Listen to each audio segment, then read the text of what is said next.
Hello everyone, welcome to my YouTube channel. Myself Annie. और हमने start किया था एनसीईआरटी क्लास 6 का चैप्टर 1 और आज हम शुरू करेंगे चैप्टर 1 का पार्ट 4। अभी तक हमने जितना किया है उसका एक क्विक रिवीजन कर लेते हैं। सबसे पहले हमने जाना था कि इस चैप्टर की शुरुआत हुई थी रशीदा के सवाल से, जिसमें उसने बात की थी 100 साल पहले क्या हुआ था, ये कोई कैसे पता लगा सकता है। उसके बाद हमने जाना था कि लोग कहाँ पर रहते थे। लोग हज़ारों साल पहले नदी किनारे और जंगलों में रहते थे और हमने फिर उनकी डिफरेंट लोकेशंस के बारे में जाना।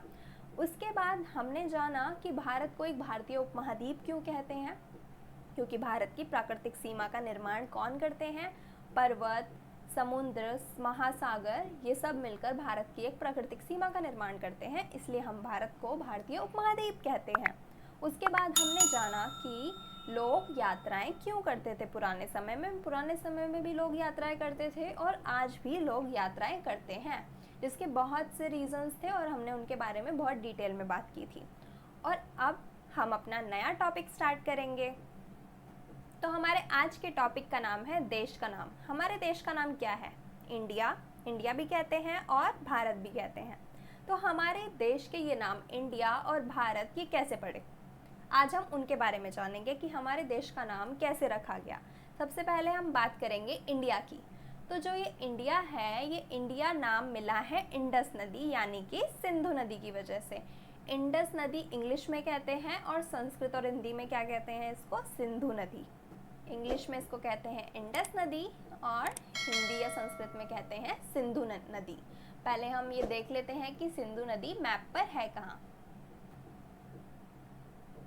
ये यहाँ है सिंधु नदी, जिसे मैं अभी हाईलाइट कर देती हूँ ताकि हम अच्छे से समझ पाएं। ये सिंधु नदी है। ईरान और यूनान से यहाँ से लोग आए भारत की तरफ और उन्होंने सिंधु नदी के पास आए।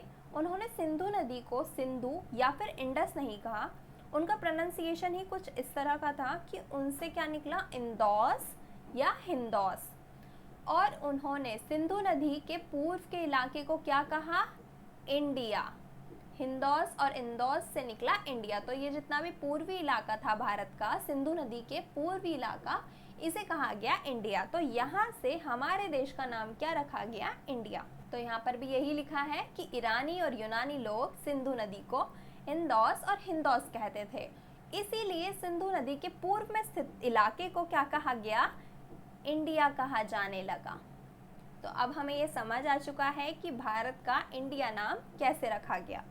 अब हम चलते हैं अपने देश के दूसरे नाम की तरफ। तो हमारे देश का नाम है भारत।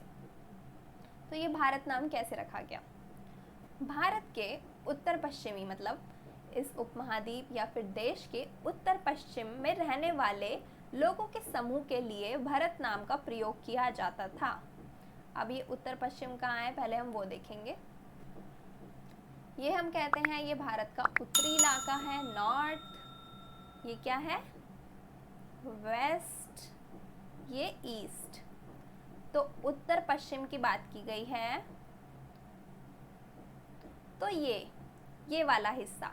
तो भारत के उत्तर पश्चिमी हिस्से में एक समूह रहता था। समूह यानी कि लोगों का एक ग्रुप रहता था, जिसे उस ग्रुप का क्या नाम था? भारत। तो यहाँ कहीं लोगों का एक ग्रुप रहता था जिसका नाम था, ग्रुप का, लोगों के ग्रुप का नाम था भारत। और इसी ग्रुप के नाम पे हमारे देश का नाम रखा गया भारत। तो जो ये भारत नाम का समूह है, इसका उल्लेख हमें कहाँ मिलता है? ऋग्वेद में। ऋग्वेद हमारे प्राचीन भारत से रिलेटेड एक बुक है। अभी इसके बारे में ज़्यादा नहीं समझना, क्योंकि डिटेल में हम आगे आने वाले चैप्टर में ये वेद और ऋग्वेद के बारे में समझेंगे। अभी के लिए हम सिर्फ इतना समझेंगे कि ऋग्वेद एक बुक है जो प्राचीन भारत से रिलेटेड है और उसमें इस समूह, जो भारत नाम का ये समूह है, इसका उल्लेख मिलता है और इसी समूह के नाम पे हमारे देश का नाम क्या रखा गया? भारत रखा गया। तो अब हमें क्लियर हो चुका होगा कि हमारे देश का नाम इंडिया और भारत कैसे रखा गया।